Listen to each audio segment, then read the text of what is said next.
Apakah boleh dalam keadaan sekarang ini bagi mereka yang terlibat sebagai mangsa ataupun sebagai mereka yang terputus makanan untuk mengambil barang-barang di kedai ataupun di pasar raya tanpa keizinan pemiliknya.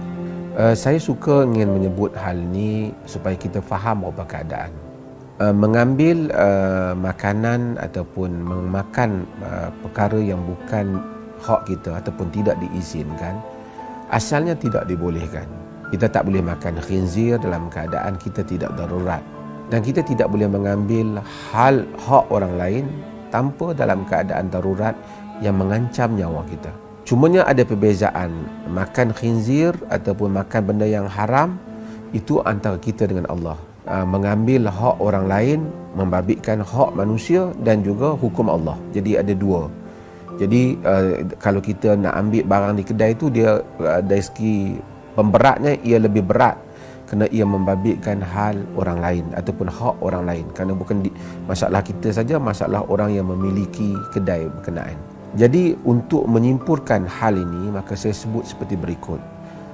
Apakah hukum mencuri ataupun mengambil hak orang di dalam keadaan darurat? Perkara ini dibincangkan oleh para fuqaha seperti Al-Imam Zarkashi, disebut oleh Al-Sarakhsi dan seumpamanya.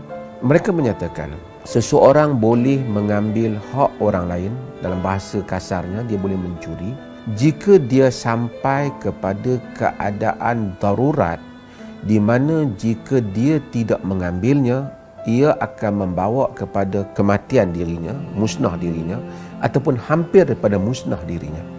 Maksudnya kalau dia tak makan daripada benda yang dia ambil daripada yang bukan hak dia itu, dia mungkin mati ataupun hampir mati. Mungkin anak dia mungkin mati, ataupun orang di bawah dia mungkin mati, ataupun hampir mati.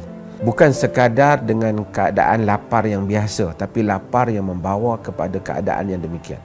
Demikian juga ubat-ubatan yang jika dia ambil, ataupun peralatan pakaian misalnya, kalau dia tak ambil, menyebabkan dia kesejukan, dan kesejukan yang boleh membawa kematian ataupun hampir kepada kematian.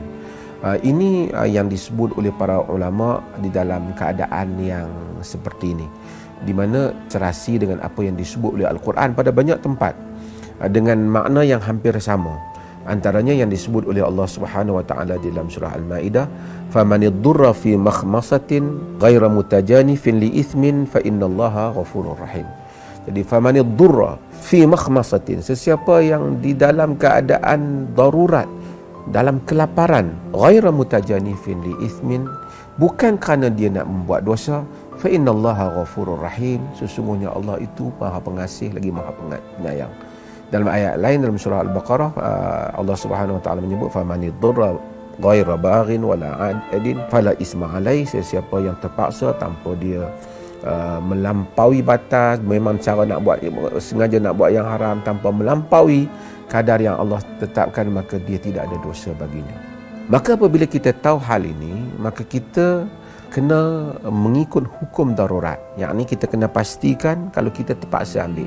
Dan kedua ialah kita bila ambil, dia kata ad-daruratu tuqaddar biqadariha, darurat itu diukur, disukat dengan kadarnya. Maksudnya kalau kita perlu makan banyak tu saja untuk selamatkan hidup, kita ambil dengan kadar itu, dan kita tidak boleh ambil lebih daripada kadar tersebut. Selepas daripada keadaan sudah aman, kita kenal orang yang kita ambil, kalau kita berkeupayaan ataupun kerajaan, hendaklah membayar balik kepada pihak yang kerugian yang telah diambil barangnya. Jadi tadi kita ingat ad-daruratu tuqaddar biqadariha, kita ambil dengan kadar untuk membolehkan kita hidup saja. Setelah kita tahu hal itu, kita juga kena tahu bahawasanya orang ramai yang mana berkemampuan hendaklah membantu, khususnya pihak pemerintah dan mereka yang berkeupayaan, membantu bagi memastikan rakyat tidak sampai kepada keadaan terpaksa mengambil barang-barang di kedai orang lain dengan tanpa kebenaran. Kalau kita tidak kawal keadaan ini, pemerintah khususnya, maka akan menyebabkan berlakunya keadaan yang tidak menentu di dalam negara ini. Mesti dikawal supaya tidak berleluasa, sehingga nanti orang lain yang tidak berkeperluan, mereka mengambil kesempatan daripada ruang ini, dan itu akan merosakkan sistem perundangan dan pentadbiran negara.